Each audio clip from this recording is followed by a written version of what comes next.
The original plan for the Ingenuity helicopter was just to show that it could actually fly on Mars, not survive a Martian winter.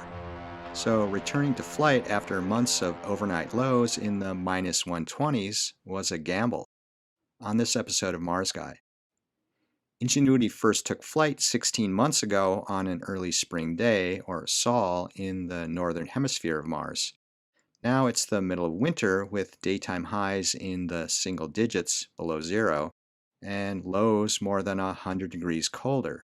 Starting a few months ago, the low sun angle and dusty skies sapped the input on Ingenuity's solar panel to the point that its batteries could no longer power the survival heaters overnight. Here's Mars Guy for scale. None of its electronics is rated for the resulting nightly cold soaks, and its batteries are not fully charging. So, after more than 100 of these nights, Ingenuity's 30th flight was more like an early test flight than the epic flights at the height of its power. Ingenuity checked in on Sol 503, sending 3 close-up images from its color camera that spanned 48 seconds at about 12:50 in the afternoon. The tiny shifts in its shadow shows that the camera still works and that Mars does indeed spin on its axis.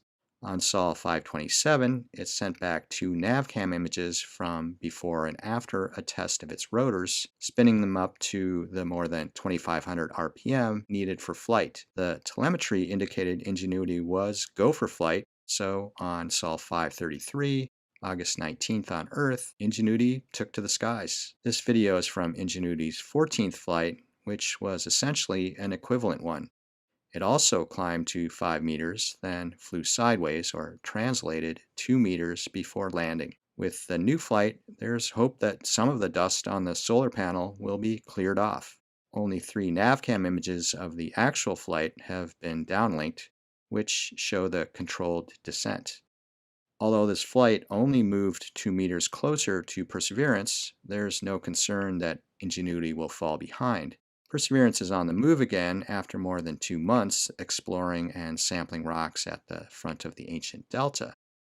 But its next destination is taking it backward. The rocks in a location dubbed Enchanted Lake that it visited months ago but didn't sample will get a second look in the coming weeks.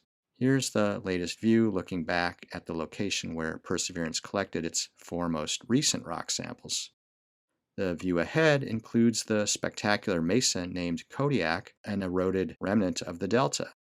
And hidden from view by nearby terrain are the rocks of Enchanted Lake.